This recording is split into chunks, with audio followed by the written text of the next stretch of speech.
Stop doing this when moving to Las Vegas. What buyers always get wrong. So I'm going to say something that you guys might not like, but the truth is, most people who move to Las Vegas make at least one mistake that ends up costing them thousands of dollars and years of frustration. I see all the time people underestimate the desert heat, then wonder why their power bill is like $300 or more in July. Others fall in love with the shiny new build and drop $50,000 on upgrades that a handyman could have done for half the cost. And some move into neighborhoods with HOAs they never bothered to read about, only to get fined for leaving their trash cans out too long. Does any of that sound normal? Of course not, but it happens here every single day. So in today's video, I'm breaking down the 5 biggest mistakes people make when moving to Las Vegas, and more importantly, how you can avoid them. What's going on, everyone? I'm Dallas Tung, your real estate resource here in Las Vegas. Before we dive into the video, a couple of quick things. If this is your first time here and you want to know more about Las Vegas real estate market, hit that subscribe button below. If you enjoyed today's video, please make sure to hit that thumbs up. It really helps the channel grow.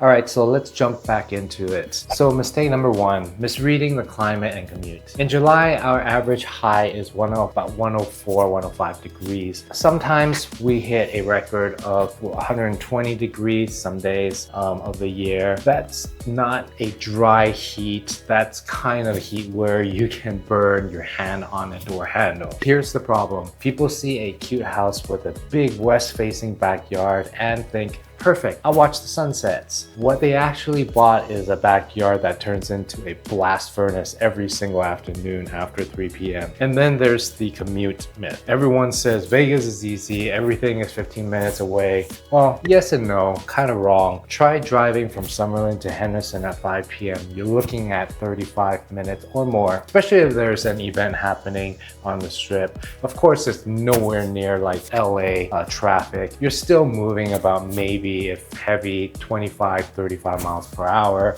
2 or 3 stops of bumper to bumper. So what I recommend is, test drive your commute or hop on Google Maps and choose the time frame that you would be driving for that everyday commute. And then when you buy a home, pay attention to the orientation. North-south facing homes are your best friend. West-facing yards, they'll destroy your comfort and your wallet with high power bills. I mean, unless you really like that sun beaming down into your home, but I'm personally not a fan of it. So mistake number 2, choosing style over lifestyle. This is one of the most common traps I see. People tour a gorgeous high-rise with strip views, says, this is it, this is my dream home. But they never stop to ask the important question, the HOA, the pet policy, the parking. And then I had clients who moved here from California. They bought a slick condo downtown with marble countertops and floor to ceiling glass windows.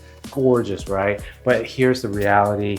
They had 2 large dogs. The HOA rules didn't fit their lifestyle. They wanted to barbecue on the weekends, but they had no yard, have a bunch of friends come over, there's no parking, and their job is in Henderson, which is 30-45 minutes away. Right there, they definitely bought a headache. So don't buy with your eyes, buy with your lifestyle. Before you shop, make a list of non-negotiables: pet yard, commute, outdoor space, noise tolerance, tour homes that fit your lifestyle first, then worry about the finishes later. So when you picture your dream home, what matters more to you? The looks of the home or how well it fits your everyday lifestyle. I have a consultation with all of my buyer clients, and the first question I ask is, what do you love about your current home? Where do you shop? Where do you like to go eat? Where are you going to work? Are schools important? I make sure I understand their lifestyle completely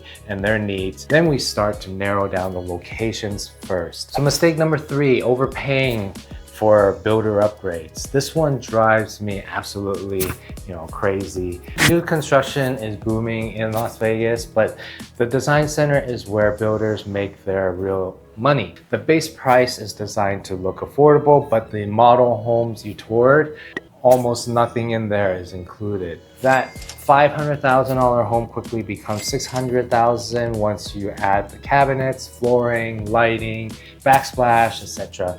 I've seen some people spend 25% or more of their purchase price on upgrades they could have done for 50% less after closing. Here's my advice. Pay for structural items with the builder. Think gas lines, outlets, upstairs laundry, or pre-wiring. Save the cosmetic items for later. Backsplash, lighting, most flooring, hardware. You get them cheaper with your own contractor. Remember, the model home can be kind of a trap. It's staged to make you love the home, but can also make you overspend. My opinion, I think an average of 15% on upgrades can already get you a lot on a new build. Do the rest later unless you rather just spend more to do it all at once, or it helps to tie it into your mortgage as well. For me, I always look at the ROI on my properties. Thinking about relocating to the Las Vegas Valley? Well, I've got just the thing for you. My team and I have actually taken the time to create the ultimate relocation guide, which is meant to save you hours of research from top employers to the best hospitals and boatload of other things that you need to know before making the move. The best part is that this guide is 100% free. That's right, 100% free. Just click on the link in the description or the top pinned comment. Hope that helps. So mistake number 4, ignoring HOA rules and fees. Las Vegas is HOA central, and ignoring this will wreck you. Let's break it down. In Summerlin, you'll pay about $60 per month to the master plan HOA, but you'll also pay another $50 plus to your neighborhood HOA if it's gated or guard gated. In Green Valley Ranch, for example, you might see $75 a month for a single family home, but townhomes or condos can easily run up to $200 or $300 plus a month. And if you're looking at high rise, get ready for $500 up to maybe $1,200 a month. That's just the money side. Now let's talk rules. HOA here regulate everything: paint colors, landscaping, trash bins, parking, RV parking, short-term rentals. Read the CC&Rs before you buy. Understand every fee and the rules, and make sure it fits your lifestyle, because the last thing you want is a dream home that finds you for hanging Christmas lights for too long, too early. The plus side is the master plan communities tend to retain value better. So I'm still pro HOA communities, and all my investments here are that's in Vegas are in HOA communities. Although certain kind of properties are better without HOA, like Airbnbs and larger lots to do whatever you want, like maybe build a shop or something like that. Mistake number 5, going solo. This one is most dangerous in my opinion.